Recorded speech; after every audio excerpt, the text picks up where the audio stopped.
It's Wild 941, wild941.com. Joey Franchise here. Man, this guy right here is definitely somebody you need to tap in with. The music's phenomenal. What you do on socials is crazy too. And a lot of that is why you've been buzzing the way you have. And now you're getting ready to drop your EP the 25th of this month. So definitely tap in with that. We got Austin here, brother. How you doing, man? Doing great. Can't complain, you know? Look I, at myself in the mirror every day and saying life is crazy. Yo, it's got to be, man. Like, I mean, with the TikTok following you have, the way you went viral so many times, with a lot of the covers you've done, and just switching up these songs and making them R&B record, making them R&B style or a ballad style.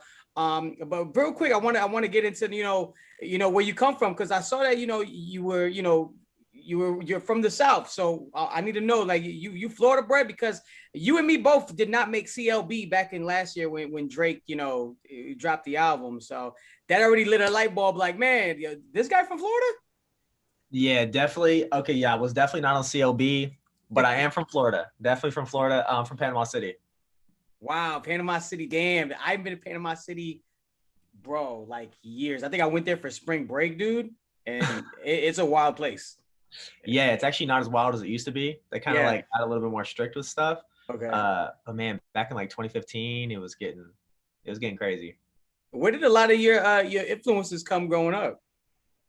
Yeah, so my dad was a drummer, so I've been in music for a minute. So he put me on to like country music growing up in the South, and then got into some rock music just being a drummer. I got a little Paramore vinyl up here, I so see I've been that. rocking with Paramore for a minute. But then in high school, I started producing and really fell in love with R&B music. I think the first R&B song, or not song, but like project I kind of discovered was Trap Soul by Bryson Tiller.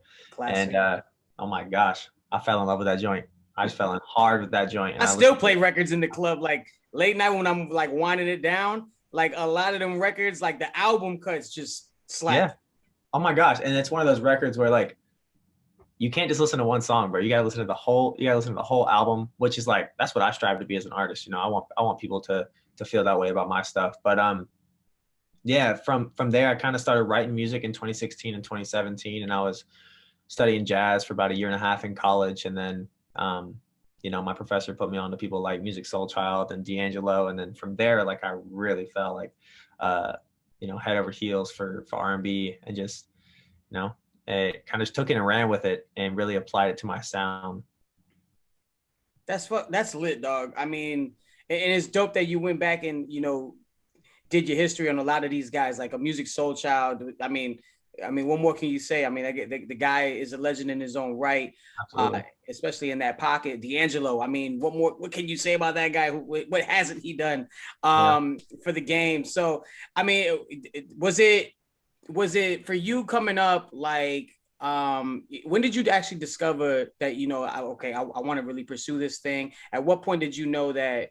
I mean, obviously music ran through your family. So at what point did you know that you wanted to, do vocals and get into production and things like that? When did that click? Yeah, I remember I put out my first song in like October of 2017. I was still in school at the time, and man, I was like really struggling to figure out what I wanted to do. I was not a good student in college. I was really just not having the best time. Same. I went to all my music classes, but all like my general education classes, I was like, I did this in high school. Like, why am I still doing this? So, just took what I was learning in music class and just applied it to my stuff. And I remember I had a moment where my first song I ever put out, I got hit up by this like Brazilian YouTube channel or something, and it was like Really? they hit me. They were like, "Yo, can you send us the lyrics? We're gonna translate to Portuguese." And it like blew up on YouTube. It went crazy. And then this was in 2017. I remember telling my parents, I was like, "All right, look, like I'm doing this stuff, and I can't really like focus on it 100% with like college right now. So like, let me take a semester off. Let me focus 100% on it." During that time, I went to LA. I met up with my people that I'm still with now, and we've been working for like 4 years. But it's so funny. Like my plan was not let me get a semester off. My plan was like, Yeah. all right, this semester we're gonna have to make it work because I'm not going back. Um, so it's just like no plan B. I just went in, had to make it work. Respect that, man. I love hearing stories like that. And now a lot of you built a nice fan base also through your socials. through these what if it was R&B, what if it was a ballad remixes. I mean, that Yellow Card, you know, the Ocean Ave was like, dog, like who would have thought like you could do these things, you know, with those lyrics and execute it so perfectly. At what point did you know you were on to something when you were doing these covers? I remember specifically having like a really tough time with like social media around this point, when I first started doing them. And I wanted to get back to having fun with it. I remember when I first started like posting about my music and stuff like that, I was so stoked. I loved like interacting on social media. I loved like creating content for it. And then over the years, I kind of just like fell out of that and was really more focused on like, you know, being present here. But I know there's a way to balance that and be happy with the product you're putting out. So, you know, I was playing this guitar back here one day. I was just playing some R&B chords, learning some stuff, and then all of a sudden I started singing like Teenage Dream by Katy Perry. Nice. And I was like, oh, this is kind of tight. And I was like, I can record this real quick and see what's good. I was like, I got nothing to do today. So I did it. I put it up, and yeah, it did quite well. And I was like, all right, that was a good time. And it's like, no matter how well the video did, I think the most important thing for me was like, I still had a product I could be proud of and like listen to it in my car. And if like no one else is gonna listen to it, I'm gonna listen to it and be like, all right, this bangs. So then I just kind of like ran with it. And the ballad thing as well is like, I flip a lot of like pop punk songs into ballads because I think pop punk songs are some of the best like love songs. Bro, or like yes, they are right. I was like just they are talking about writing this too. really really good songs that, you know, maybe get a little covered up by the instrumentation and like don't really allow the lyrics to shine through. I mean, unless you're really invested in and listen for it. But you know, I was just talking to people about this. It was like a good song can be any genre. You know, I was talking to my friend last night about this. And a good song, it's written the right way, you can translate it to any genre, and people can love it in any form. So that's kind of what I did with the Billie Eilish joint too, because I heard it and I was like, oh man, this is easy. Like people are like, how'd you figure it out? I'm like, it just literally, I heard the song and I was like, this is gonna be too easy. The writing is incredible and it was right there in front of me. So Yeah, it's cool because, you know, like you said with the pop punk records, you know, I was just talking about this, like even that era, man, like coming up, me growing up on like Blink 182 yeah, and guys like that, you know, Sum 41, you know, and you hear, I mean, it's part of the genre to, you know, to scream, and obviously, you know, the instruments in the background, you got the guitar, you got the drums, and to have it like slowed down the way you did. You know, if you done on records, you know, from your what if it was R&B, what if it was ballads, you know, it damn, like you just really pay attention to those words. So yeah, I think you're really on this side. I think you've really championed how to really execute this, because I know guys like, you know, Ed Sheeran did this like years ago when like Trap Queen came out, but we didn't have like TikTok at the time. You know, right. Instagram reels weren't a thing. So Yeah. man, you really like got in your pocket and are really like, you dove into something that really just kind of flourished. And now the world, I think right now is about to see what you really have to offer outside of that, because you can write records, you can produce your own stuff, and you got an EP on the way, which honestly, dog, the records I was listening to that are out right now that I could hear on like Apple Music and stuff, like Gradually and Real. I mean, dog, that just shows off what people in store for it to, you know, to get the flavor of what you got to offer.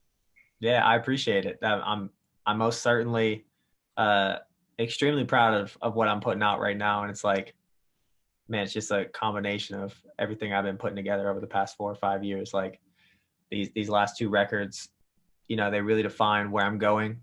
And I've been looking for that for a long time. And now I feel like this is something I can just like play for people and be like, this is it, you know, like this is where I'm heading.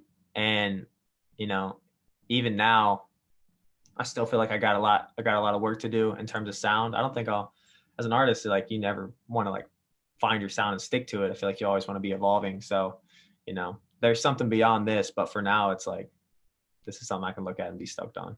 I feel you. And has there been anybody that you ever rubbed elbows with that you're just like, oh wow, like this guy's really, or this girl's really paying attention to me? You know, did Billie Eilish, you know, catch wind of what you were doing with the record that you know, really kind of catapulted that song? And I mean, was there any of those conversations? Have you ever ran in the studio with anybody? I mean, being in that, you know, you're out in LA, you know, running, they running everybody like at a grocery store, you know, the Yeah, yeah, studio yeah. in the streets. So No, it's funny. I haven't met a lot of like popping people out here because everything's been kind of shut down. But no, I've gotten a lot of love from Phineas actually with the Billy stuff. wow, I'm sure Billy's seen it. I don't know how she wouldn't have seen it because if Phineas has like seen it and is like posting it about it and stuff, it's like surely she's seen it. But she never really like acknowledged it, which I'm not really pressed about. But right. you know, Phineas been giving me my flowers, which I appreciate him. And even someone like Pink Sweat's been showing me That's love and dope. hoping to get a chance to write with him soon. But no, it's been crazy. It's a dream come true. Like all these people, over the past 4 years been looking up to heavy. And now it's like you put yourself in the position to be one of their peers and really work with them like side by side. That's good. I mean, you were doing it all independent. You're not signed with Warner. The EP's coming out on the 25th. You're almost there. What are you most excited about? And how did you find those, like, well, we got 5 records on here that are on the album. Like, how did you know to like kind of, you know, keep some in the chamber for like when the big project comes out, and how to just kind of condense it to like, you know, these 5 songs, this is me. Like, how did you best kind of, you know, orchestrate that? Yeah, so I was working with one of my good friends, Danny Mayich. I met him last January, which is when we wrote Gradually. First session I ever had with him, we wrote that song. And it was like my first time really like collaborating with people. Because like you said, I've been doing a lot of this stuff by myself for a long time, especially being out in Panama City. Not a lot of collaborators out there. So I Right. was kind of forced into that. But when I moved out here, when stuff started opening up again last year, I had to put my pride aside and be like, yo, there's people out there that really know what they're doing and need to get their hands dirty with this project too, just like me, because they're going to challenge me and they're going to force me outside of my comfort zone. And yeah, the collaboration between me and Danny is a beautiful thing. And I was still doing sessions with other people during that time too, but what me and Danny were making at the time just felt so fresh and new for me. And all 5 of these records are with Danny, me and him co-producing and writing. And yeah, it was just a good time. So all of it sounds like really cohesive. All of it is like it's just like so well put together in time, in like a timing standpoint. It all came together in like a couple months, all 5 of these records. And it just feels like a solid time capsule of what I was going through during the time. So that's my number one thing. Like if I can go back and listen to it and feel something, hopefully the listeners can as well. No, for sure. I can't wait for it, man. It comes out March 25th. I want to congratulate you on everything you got going on, man. Keep doing your thing, dog. I'm looking forward to this EP that drops. So yeah, Austin, I really appreciate you taking the time. We got to get you out here in Tampa, man. I mean, I know, you out in LA doing your thing, but when we hitting the road, we got to make a pit stop over here. Let's catch a vibe for real. I would love to come to Tampa. I've actually never been, which is crazy. Never been to Tampa? Never been, not Wow. once, not once. Well, it's fun. It has its fair share. It has its turn up situations and really vibey stuff too. So definitely got to tap in with us over here and got to connect for sure. So I know Keanu's out here, so we're gonna connect the dots on that. That's what I like to hear. My man, congratulations on everything, man. Salute to you. Looking forward to the project, and I'll talk to you soon. Absolutely, I appreciate you, man.